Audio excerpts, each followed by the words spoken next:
Anyway, I'm here today. I appreciate the invitation, and this has been one of the most bizarre experiences of my life. Really, I got involved in this project solely because of my horse racing. Um, 4 or 5 years ago, the governor uh, had commissioned the Hansen report, which came up with the brilliant idea that they should take away the $30 million that was going from Atlantic City to the racetracks and give that to Atlantic City to revitalize Atlantic City, which on the surface seemed okay, except the damage to the horse racing industry was really bad, and you'll see why in a minute. What's happened in horse racing. So anyway, long story short, I called up someone in the governor's office, and he said, yeah, we're going to announce the closing of the Meadowlands on Friday. This was Wednesday, which would have destroyed harness racing. So the Meadowlands is the #1 harness track in the world, and closing the Meadowlands, that would have destroyed the sport. I think it would have ended right then and there. And that would have been devastating. So I was able to come down, and with the help of the horsemen, we were able to get an extension, a 90-day extension essentially, to give me a chance to analyze the numbers, because I did agree that clearly the state of New Jersey shouldn't be running racetracks. That's not something that state government is good at, nor should they. So basically, they were running Monmouth and the Meadowlands and losing about $10 million a year doing it. So that part certainly made sense. And that's really what got me into this. But in the back of my mind, I said to myself, well, it's inevitable that they'll put a casino here, because I called everybody I knew in the casino business, and I said, what do you think is going to happen in Atlantic City? And every single person said Atlantic City is done, has no shot. I said, oh, well, that's good, I guess, because that means they'll have to put a casino in the north, because basically the customers who used to go to Atlantic City no longer go to Atlantic City. They're going to casinos in Aqueduct, Yonkers, Bethlehem, and a couple of other places. Luckily for us, we own a piece of the casino in Bethlehem, because we bought the Bethlehem Steel Factory before gambling was even announced in Pennsylvania. And as a result, we lucked out, and all the casino companies came to us, and we decided to go partners with LV Sands, who spent a $1 billion facility in Bethlehem, which is very, very successful. But first I'll show you what the impact has been on the horse racing industry and why horse racing can't survive. And while I'm very sympathetic to the people working in Atlantic City, there's 14,000 people working in the horse industry in New Jersey, and they're not going to survive either. All those jobs will eventually be lost if there are no casinos in the north. Oddly enough, I own a racino in upstate New York, Tioga Downs, which is about to convert over to a casino. And I sent my guys down here. I said, well, come to Atlantic City. Let's recruit and see if we can find people, experienced dealers, pit bosses, all that other stuff. This was about a month before the Taj was closing. And with all the talk about unemployment and all the other bullshit, 14 people expressed an interest in coming to Tioga Downs to be employed in our casino. 14 people. And I don't know. I guess people don't mind being unemployed. Makes no sense. So, but as you can see, there are a huge amount of jobs at stake. There's a huge amount of open space, farms, etc., that are all going to disappear if something doesn't happen. Our problem is very simple. We're surrounded by racetracks at Yonkers and Mohegan Sun, which is in Pocono, in the Poconos, and Harrah's, which is in Chester, Pennsylvania. And as you'll see in a minute, New York subsidizes harness purses by giving the harness industry $118 million in purse supplements at 8 harness tracks. Yonkers purses last year were $95 million, of which $47 million came from purse supplements from the slots at Yonkers. Yonkers does about $580 million a year in slots business. So if you look at all of this, basically in Pennsylvania, they subsidize racing, and they've given $249 million to the thoroughbred and harness tracks last year in subsidies from casino gambling. And you can see here's our competition. Harrah's had 30 million in purses.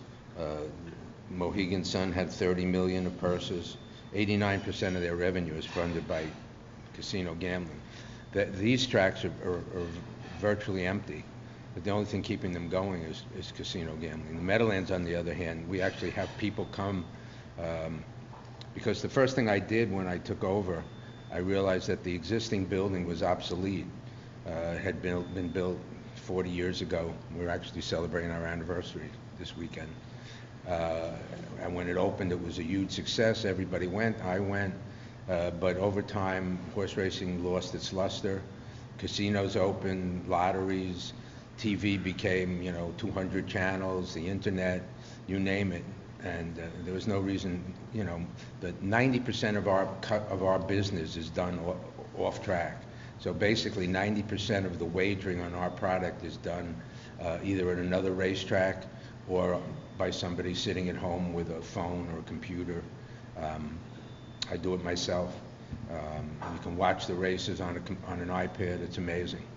So our business model has changed, so we decided we would have to build a much smaller facility. We spent about $120 million building a beautiful new facility. I hired someone who really did the design and made it cool. It's a cool place. We have a nightclub, which initially we had it open almost in the winter every weekend, but it's turned out that we're better off like just doing it once a month with special events and stuff like that. We have a beautiful roof terrace, a backyard area. If people didn't go to the Jersey Shore, it would really be popular in the summer, but it's hard to compete. But if you go to the Meadowlands, unlike the other tracks, it's fairly busy, and we have a big simulcasting business. So we do take advantage of the fact that people can come to the Meadowlands and bet on all of the other racetracks in the country, and they do. You'll see we have a lot of people there during the week when we're not racing. We actually race thoroughbreds. Today's the last day of thoroughbred racing. We race 14 days of thoroughbred racing on the grass from Monmouth. But back to the subject, so you can see that our competitors, you have Harrah's with 30 million, Mohegan Sun with 30 million, and then you come to us, and you can see that total harness purses in New Jersey were only 21 million for us in Freehold. So our purses were $17 million versus 30 million at Mohegan Sun, 30 million at Chester, and then 90 million, I think, at Yonkers. We get no help from the state, nothing. We used to get 30 million. They gave it to Atlantic City, which was, a brilliant campaign. What was that campaign they had in Atlantic City? Remember those ads? Do AC, right. So 30 million a year went to Do AC.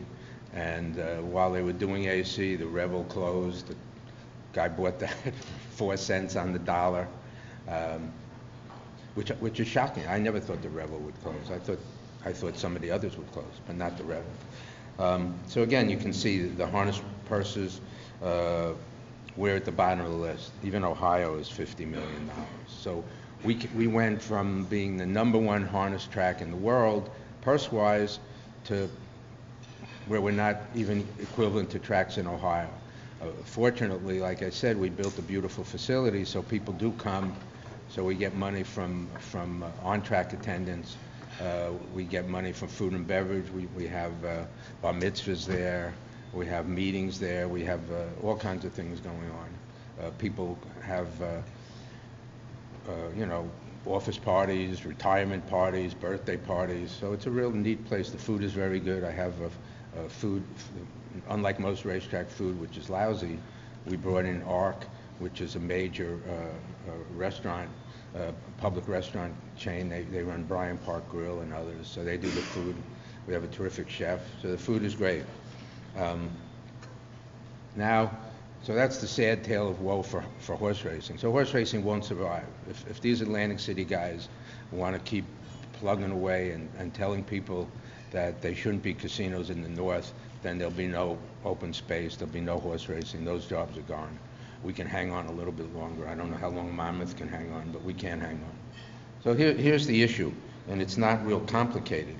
Anyone who's in the casino business will tell you that the vast majority of our customers come within 50 miles. At the two that I own upstate, 95% of my customers at Tioga Downs come within 50 miles. We know this because they have a players club. Most people come to a casino, get points, they get a card, they stick it in, we know where they live. From what I'm told, Atlantic City in their heyday had 14 million people came to Atlantic City on buses. Matter of fact, when I was trying to get the law passed in New York to allow racinos, to allow slot machines at the racetracks, one of the key people was this guy Sheldon Silver, who you've probably read about in the wrong way, but I had to persuade him. I went to his office to talk him into it, and luck would have it, he says to me, he says, yeah, you know, when I came outside this morning, I saw two old women that I knew from the building, and I asked, what are you waiting for? And they said, the bus to Atlantic City.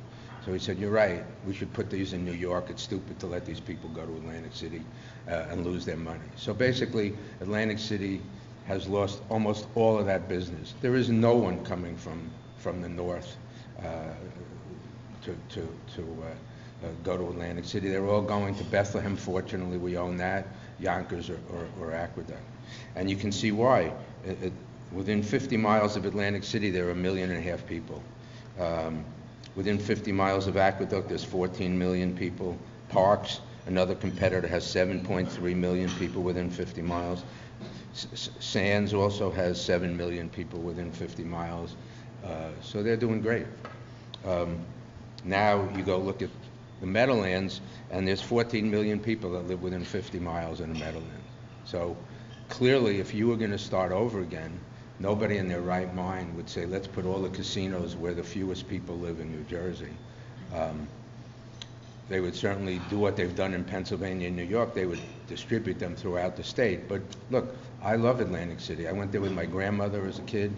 I love the beach. It's a beautiful place. I'm not out here to hurt Atlantic City.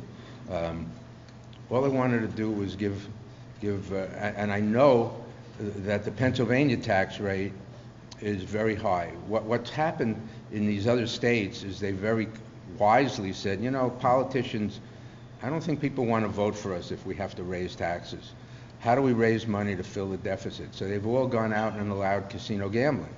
And what you find is, and they've done it to raise revenue so they didn't have to raise taxes. Only New Jersey has done the opposite. They basically made it clear that their objective is to make the casino owners as wealthy as possible and screw the taxpayers. And they've succeeded in a glorious fashion. This just gives you an idea. This is where the casino revenue goes in New York.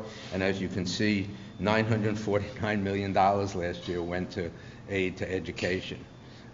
So there was a way that the governor didn't have to raise taxes.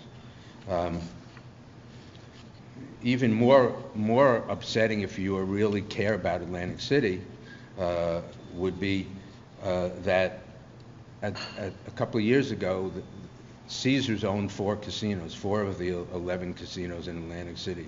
So what did they do? They decided they would build a casino 70 miles away in Chester, Pennsylvania. No outcry. Now we're 120 miles away, which would destroy their business. But it was okay for Caesars to go build a casino 70 miles away in Chester, Pennsylvania. You'll see the joke of this, how they've ripped off the taxpayers and why Atlantic City is a dump. So this gives you an idea of tax revenue by state. Look at this. This is where New Jersey is, by $230 million. This is Pennsylvania. When they did it, they get about $1.5 billion. New York gets almost $1 billion. Louisiana, look at some of the states. I mean, Rhode Island gets $321 million. Or Iowa, $300 million. Mississippi, it's a disgrace. I mean, basically, this casino, what they've done is basically made it so that the casino industry in Atlantic City can make as much money as possible. This gives you an idea of the tax rate. So look at this. Look what they pay in tax. But we pay in New York 45%. I'm in Nichols, New York, population 3,000. I pay 45%. In New Jersey, it's 9.6%. So what you have, basically, stupidly, because everybody's so gung-ho to protect MGM and Caesars and Morris, my friend, is that the casino industry in Atlantic City basically takes the money that they make in Atlantic City and build casinos to compete with Atlantic City. And the best example of that is Harrah's Chester. This is a joke. I mean, people should be outraged, but no one cares. You know, let these guys make as much money. And so you have Harrah's Philadelphia, their revenues were $287 million. Their taxes were $125 million. 44% of their revenue went to pay taxes. Now let's look at Caesars, who still owns 3, right? Their revenues in Atlantic City were $330 million, okay? Combined, their revenues combined were $908 million. So they combined made $908 million versus $287 million. And these guys in Pennsylvania, they paid the state of Pennsylvania $125 million on $287 million. On $908 million in revenue, they paid $85 million to the state of New Jersey. It's a joke. It's a joke. But this is what you have. And if you want to know why Atlantic City looks like it does, right there. This is why it looks like a dump. They should have raised the taxes on these guys long ago and made them pay to improve the city. So I come along and I make a lot of money. I'm very wealthy. Not as wealthy as Trump, but who knows? Maybe I am as wealthy as Trump. I've been married 51 years, so, you know, so I said, oh, this won't be too hard. I know I make a lot of money at Bethlehem with that high tax rate. I'll offer the Pennsylvania tax rate. And I guess I'll do, now, Aqueduct does $850 million a year. It's not in nearly as good a location as the Meadowlands. The Meadowlands, both Steve Wynn and Sheldon Adelson have said that the Meadowlands would be the #1 casino location in the world. Okay? So we know Aqueduct does $850 million without table games. And look where they are, in Queens, where the access from New York, if you want to drive to Aqueduct, other than maybe a couple of hours in the middle of the night, traffic's terrible. So they do $850 million. Yonkers does $580 million. Bethlehem does $500 million. And we're nowhere. And if you go in the parking lot of Bethlehem, look at the cars, half the cars have New Jersey license plates. So I said to myself, well, I'll pay I know how much money we make at Bethlehem. We make about $150 million a year there. I said, I'll pay the Pennsylvania tax rate, and that'll generate $400 or $500 million. And people will say, yeah, Gural's willing to pay us $500 million. These 8 greedy pigs in Atlantic City combined are only paying us $200 million. Makes sense. But what happened was, I begged the politicians, you know, what's his name? Sweeney was the only one who really got it, and Sarlo. This legislation was designed to save Atlantic City, but they're so stupid that they didn't figure that out, and they're so greedy. And the people listen to these stupid politicians that they have down there who say, oh, it's going to destroy Atlantic City. It's going to save Atlantic City. So Sweeney comes up with a bill. He's a South guy. He doesn't want to get hammered by them.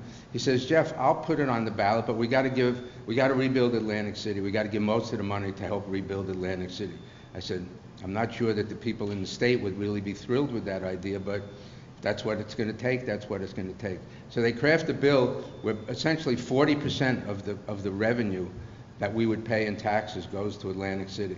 So we estimate that at a bare minimum, a casino at the Meadowlands and the one in Jersey City would generate at least $500 million a year in taxes. Truthfully, I'd guarantee it if somebody asked me to guarantee it. So 40% is $200 million a year for the next 15 years. That's $3 billion. Then in year 16, it declines for the next 10 years, it declines like by $20 million a year. So instead of, in year 16, they don't get 200 million, they get 180, then 160, then 140, then 120, then 100, 80, 60, 40, and believe it or not, at the end, it's 20 million a year. In the Constitution of the state of New Jersey, it requires the casinos in the north to give the town of Atlantic City $20 million a year forever, that they could use for marketing. I mean, there are 60 flights a day from Atlanta to Las Vegas. There are no flights a day from Atlanta to Atlantic City, which is much closer. Now, these guys have said, we've got to reinvent ourselves. We're going to survive. We don't have to worry. We're going to be nightclubs, food, all this other stuff. They're right. They got to reinvent themselves because these young kids are not sitting in front of a slot machine. Las Vegas has reinvented itself. They're never going to be able to reinvent themselves if they live in a city that's bankrupt and that you have to drive through a slum to get to the boardwalk. They have zero chance of reinventing themselves. So basically, I guarantee you, at some point in the next few years, people are going to look back and say, boy, what were these guys thinking? This was an unbelievable great deal that Sweeney put on the table, and they rejected it because they got, people down there that just think, well, no one's going to really look at this carefully, so we'll just oppose it. It sounds good to oppose it. It's like Donald Trump saying the election is rigged. I guess there's 40% of the people who believe that. Anybody with half a brain knows that the election is honest in America. This isn't Iraq or Russia. The election's not rigged. But so these guys came out and said, oh, this is terrible. They hire some knucklehead who comes up with a thing that says 3 to 5 casinos will close. Well, they do $2.6 billion a year in revenue now, Atlantic City. It's kind of stabilized. Well, if he thinks that 5 casinos could close, I guess that means that the 2.6 would go to 1 billion. So that's 1.6 billion of business that would come to the north, plus all the business that's at Aqueduct and Yonkers. So that means I wouldn't do $1 billion at the Meadowlands. I'll do $2 billion if this idiot is right, which is a joke. And I said to him, he's a friend of mine, I said, just tell me how you're going to rebuild the town. I don't care about anything else. You tell me, where's the money coming from to rebuild Atlantic City? And finally he said to me, don't bother me anymore, Jeff. Just lose my email. So I don't bother him anymore, because he has no answer. And if you ask those politicians down there, someone should say, where's the money coming from to rebuild the town? They don't even have enough money to pay their bills without a state bailout. They certainly don't have enough money to rebuild the town. Now, we just saw this transportation trust fund issue, which I think the governor did the right thing. Certainly need, it was always nice as a New Yorker to come to the Meadowlands and fill up your tank with gas, and you pay 50 cents a gallon less. But the reality is we've got infrastructure problems. There's no reason it should be so cheap in New Jersey. People could, especially with gas at $2 a gallon. But in order to get the governor to sign it, they had to agree to reduce the sales tax, the estate tax, and some other things. So that creates another $1 billion shortfall for the taxpayers. The way I see it, we're going to lose. We should have never lost. We had a lousy campaign, but they had a brilliant campaign because they looked at it and said, well, what do people think today about government? And we all know what they think. They think government doesn't work for them, and that the politicians would not keep their promises. So they came up with a brilliant campaign, not criticizing the idea of having a casino at the Meadowlands, just criticizing the idea that if you give money to the politicians that's promised for Atlantic City, somehow it won't get spent there. So instead of focusing on what they should have focused on and say, we want a clear guarantee that this money is going to be used to rebuild Atlantic City, they focused on, let's make sure this never happens. And basically, they've succeeded. Interesting, only one casino opposed this, Resorts. The other 4 casinos basically called me and said, Jeff, we're going to sit on the sidelines. If you win, we'll call you, we'll be your partner. Because they know they have the best location in America for a casino. So basically, the fact that I was willing to give the state $500 million and probably hire 10,000 people and all these construction jobs was ignored by the barrage of publicity that said we're going to destroy Atlantic City. And now this no vote will positively destroy Atlantic City, because over my dead body will I ever support any kind of referendum that gives this kind of money to rebuild Atlantic City. They had their chance and they blew it. And I'm just going to sit back and watch as things develop. Another example, MGM, who owns the Borgata. They're building a $1.3 billion casino outside of Baltimore to compete with Atlantic City. They're building another one in Massachusetts. So they take the profits from Atlantic City with their dippy-do 8% tax rate, and they build casinos to compete with Atlantic City. And nobody says anything. They just say, I don't know what they're thinking, to tell you the truth. I honestly don't know what they're thinking. But I predict one or two things are going to happen. And I have the money to hang on at the Meadowlands for a while. First thing that's going to happen is you're going to have a new governor, and he's going to say, holy shit, what am I going to do? We have a huge budget deficit. And he's going to do what these other governors did. He's going to say, I can't raise taxes. You know, Florio did that. He was a one-term governor. Where can I get money? My guess he's going to say, wasn't Gural telling me to give us $500 million? Let me call him up and see if he still wants to give us $500 million. But this time, we're all going to get behind the idea and make it clear that we need the $500 million. And we'll make it clear what the tax rate is, where they go, where the money's going to be used.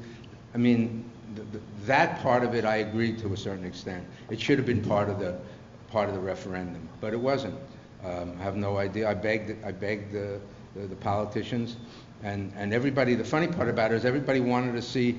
Well, let me see how the polling does. If the polling shows it could win, we'll do that, Joe. Well, you know what happened. You know, these guys immediately attacked them for whatever reason. And not only that, they never responded. So basically you have this group running commercials all day saying you can't trust Trenton. The last one I know has like a drone right over Trenton. And nobody says, what do you mean you can't trust Trenton? Why can't you trust us? We consider ourselves honest politicians. And then you have Christie on trial with this Bridgegate thing. Everybody reads about that every day. We see what kind of governor he is. So that didn't help. But one or two things are going to happen. We're going to have a new governor.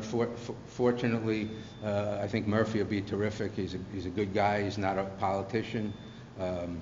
He's a finance guy. And he's going to look at it and say, where am I getting $1 billion? Give me Jeff's phone number, which he already has, fortunately. So he's going to possibly get with these guys and say, look, we got to raise $500 million, maybe more. Maybe they'll raise the tax rate in Atlantic City finally and rebuild the town with their money instead of my money. So that's one possibility. And the other thing, which is a guarantee, is that there will be 7 casinos opening in New York State. Initially, there are 4 upstate, of which mine is one. We will open in about 2 weeks. So that'll be the first. The other, then 2 more open in February, then another one opens a year later. And then in 6 years, there'll be 3 casinos downstate. That my guess is they'll allow Aqueduct and Yonkers to convert to casinos and probably put one in Queens. There'll never be one in Manhattan. No one wants it in Manhattan. The hotel guys don't want it. The theater people don't want it. Real estate costs are too high. The politicians don't want people to leave their offices and go walk into a casino. So there'll never be one in Manhattan. So when that happens, I assume by then Atlantic City, maybe they'll be down to 4 casinos, who knows? Because we'll see a casino open in Maryland, that opens in December. There's another one planned for Philadelphia.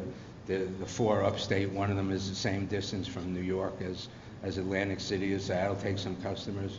And at that point, they'll have no choice but to come and say, we can't, this is stupid. We're going to let all these people go to casinos that are 20 minutes away. They're not driving 2 hours to Atlantic City. So to me, the defeat of this referendum was a major defeat for Atlantic City. They just don't know it. And they do know it. The politicians who are opposing it, they do know it. But like Trump, You know, they tell people what they want to hear.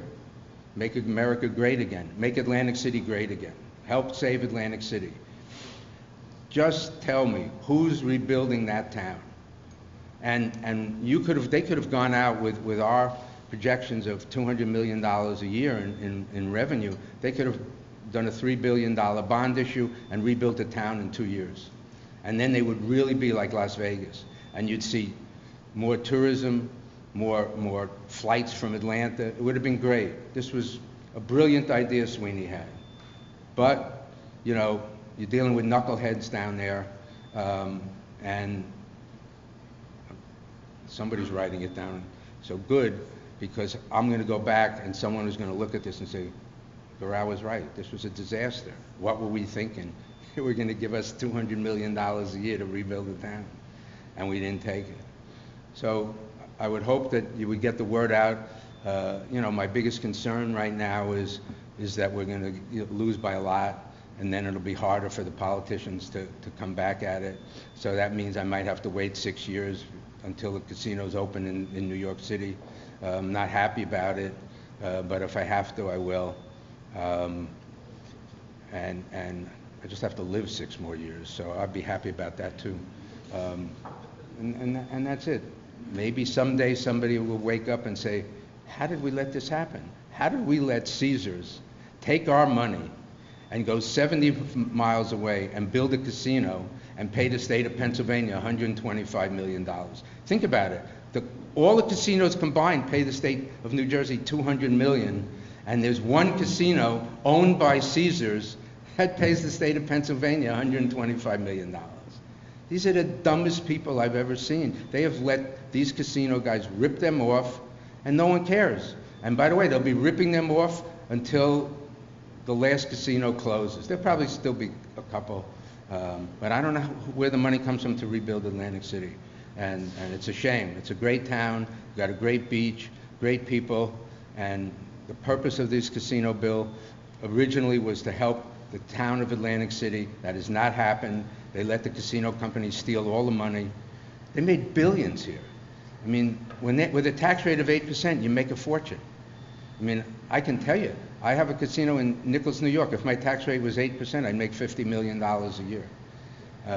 Unfortunately, it's not, so I make $7 million a year. But you make a fortune with an 8% tax rate.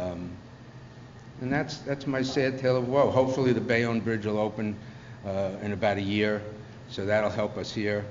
And we're just going to, you know, do the best we can. We've seen our food and beverage revenue at the Meadowlands increase.